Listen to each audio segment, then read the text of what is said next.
Hello everyone, welcome to our channel. Very good morning. RPF constable 2019లో 17th January 2019 first and third shift గురించి మనం discuss చేయబోతా ఉన్నాం.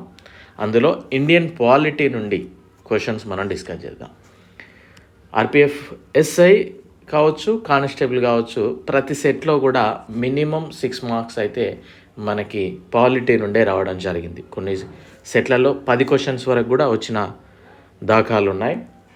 So మనం యావరేజ్గా చూసుకున్నట్లయితే 6+ మార్క్స్ అయితే డెఫినెట్లీ ఇండియన్ పాలిటీ నుండే రావడం జరుగుతూ ఉంది.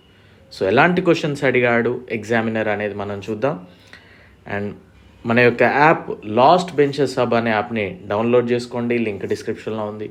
టెలిగ్రామ్ ఛానల్లో కూడా జాయిన్ అవ్వండి.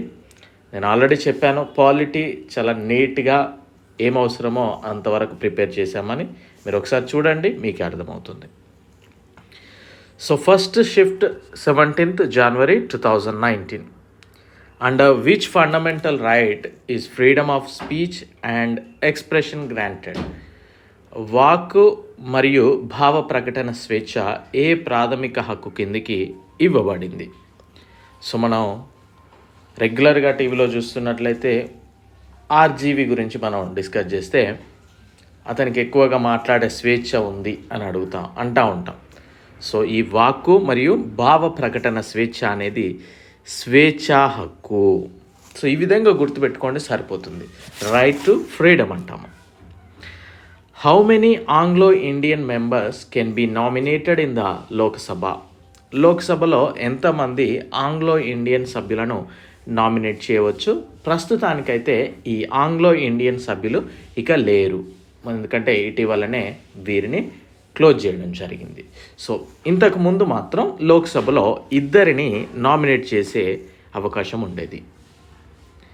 If your person is elected to both the house of the parliament, then the person should inform about working with in the dash desired hall of the house. ఒక వ్యక్తి parliament ఉభయ సభలకు ఎన్నిక అయితే, అంటే లోకసభకు మరియు రాజ్యసభకు ఎన్నిక అయితే, ఆ వ్యక్తి ఏ సభలలో ఉంటాడో ఎన్ని రోజులలో తెలియజేయాలి. అంటే తను ఏ సభలోనైతే కంటిన్యూ చేయాలి అని అనుకుంటున్నాడో తను 10 రోజుల లోపైతే తెలియజేయాల్సిన అవసరం ఉంటుంది. అండ్ ఇంకోటి ఏంటి అంటే, ఇలాంటి క్వశ్చనే, ఒక వ్యక్తి ఏ సభలలోనూ కూడా సభ్యుడు కాకపోయినప్పటికీ తను మంత్రిగా కావచ్చు, ప్రధానమంత్రిగా వ్యవహరించవచ్చు. కానీ 6 months లోపు మాత్రం ఏదో ఒక సభలో సభ్యుడు ఎన్నికవ్వాల్సిన అవసరం ఉంటుంది. ఎగ్జాంపుల్, లాస్ట్ టైం మనం చూసినట్లయితే వెస్ట్ బెంగాల్లో మమతా బెనర్జీ గారు తను ఓడిపోవడం జరిగింది. అయినప్పటికీ తను ముఖ్యమంత్రి పదవి చేపట్టి ఇంకొక అభ్యర్థి యొక్క స్థానానికి రాజీనామా చేయించి అక్కడ పోటీ చేసి గెలవడం జరిగింది. సో ఈ విధంగా కూడా వెసులుబాటు అనేది ఉంది. And what does the secular state mean? చాలామంది రాంగ్ పెట్టే అవకాశం ఉంది. సెక్యులర్ స్టేట్ అంటే ఏంటి కనుక చూసినట్లయితే మనం అంటూ ఉంటాం అన్ని మతాలు ఉండొచ్చు అని, ఒకే మతాన్ని అనుసరించాలి అనేది కాదు, బ్యూరోక్రటిక్స్ అనేది కాదు. సురక్షిత రాష్ట్రము ఇక్కడ సెక్యులర్ స్టేట్ అంటే ఇది తెలుగు ట్రాన్స్లేషన్ సురక్షిత రాష్ట్రం వచ్చింది. బట్ సెక్యులర్ స్టేట్ అంటే ఏమిటి అంటే, సెక్యులర్ స్టేట్ సురక్షిత రాష్ట్రం అంటే అన్ని మతాల వారిని రక్షించడం. అంటే ఈ మతం వాళ్ళు ఉన్నారు కదా అని వాళ్ళని శిక్షించడం ఇట్లాంటివి కాకుండా అన్ని మతాలకి సమాన హక్కులు, సమాన రక్షణ అనేది కల్పించడమే secular state. And who does appoint the governor of a state? ఒక రాష్ట్రానికి గవర్నర్ని ఎవరు నియమిస్తారు? Of course the president of India. So చాలా ఈజీ క్వశ్చన్సే అడిగాడండి పాలిటీ నుండి. మనకు 1-2 పాలిటీ క్వశ్చన్స్ రానంత మాత్రం మనం వరీ అవ్వాల్సిన అవసరం లేదు. 10 క్వశ్చన్లలో 7 వచ్చాయి అనుకోండి, దట్ వెరీ గుడ్ అన్నట్టు. Okay. In case of non approval by the parliament, how long and ordinance survive? Parliament ఆమోదం పొందని పక్షంలో ఆర్డినెన్స్ ఎంతకాలం మనుగడలో ఉంటుంది? మనందరికీ తెలుసు, పార్లమెంట్ అది అందుబాటులో లేనప్పుడు, ఆ సమావేశాలు లేనప్పుడు కావచ్చు, పార్లమెంట్ సమావేశాలు నిర్వహించడానికి వీలు కానప్పుడు ఆర్డినెన్స్ అనేది రిలీజ్ చేయడం జరుగుతుంది. ఆర్డినెన్స్ యొక్క గరిష్ట కాలం అనేది నార్మల్గా 6 months ఉంటుంది. అయితే ఇక్కడ ఆన్సర్ క్వశ్చన్ ఏంటి అంటే ఆర్డినెన్స్ ఎంతకాలం వరకు మనుగడ ఉండవచ్చు అని అంటున్నాడు. అంటే పార్లమెంటు సమావేశాలు లేనప్పుడు ఆర్డినెన్స్ రిలీజ్ చేస్తాం, అది వ్యాలిడిటీ 6 months. అయితే పార్లమెంట్ ఆ 6 months తర్వాత గనక సమావేశమైనప్పుడు 6 weeks లోపు అది యాక్సెప్ట్ చేయడమా రిజెక్ట్ చేయడం అనేది జరుగుతుంది. సో టోటల్ ఈ ముందుకు 6 months, ఆ 6 weeks, total 6 months 6 weeks. Okay. The council of state is also called, మనందరికీ తెలుసు council of states is also called Rajya Sabha. Okay. So easy questions. ఇక్కడ మనం కనుక కొద్దిగా కన్ఫ్యూజ్ అయ్యే క్వశ్చన్ ఏంటంటే సెక్యులర్ స్టేట్ అంటే బహుభాష అనే అవకాశం ఉంటుంది పెట్టడానికి. ఓకేనా. సో ఇంతే ఈజీ క్వశ్చన్సే ఉంటాయి. మీరు ఒకసారి మన క్లాసెస్ చూడండి. నేను పాలిటీ ఇండివిజువల్గా చేసినప్పుడే చెప్పాను, పాలిటీ అమేజింగ్గా ప్రిపేర్ చేయడం జరిగిందని. ఓకేనా.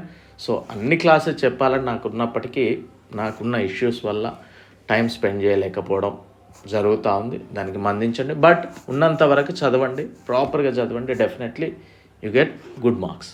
ఓకేనా. రైట్. నెక్స్ట్ థర్డ్ షిఫ్ట్ గురించి మనం డిస్కస్ చేద్దాం. 17th January, third shift 2019.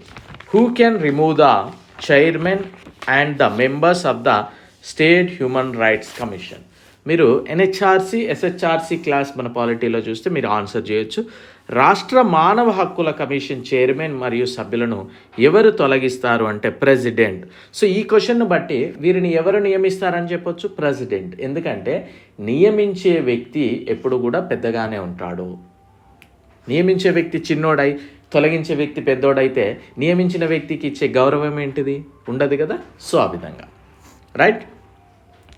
Who is the convener of the session while absent as the speaker to conduct a joint session of the parliament. Parliament ఉభయ సభలను నిర్వహించడానికి స్పీకర్ గైర్హాజరైనప్పుడు సమావేశానికి convener ఎవరు?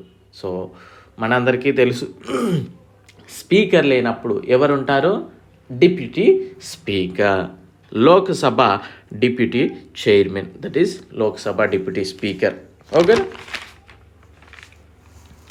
కింది వారిలో ఎవరు అంతర్రాష్ట్ర మండలి వ్యవహారాలను నిర్వహిస్తారు? Which of the following ministers deals with affairs of the inter state council?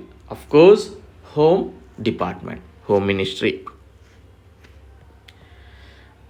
What type of federal setup has been established in India, Belgium and Spain?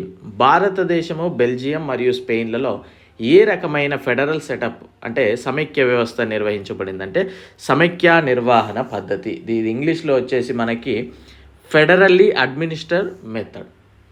అంటే సమైక్య రాష్ట్రాలు విభజించినప్పటికీ ఆ పరిపాలన ఏ విధంగా ఉండాలనేది తెలుస్తుంది ఇక్కడ.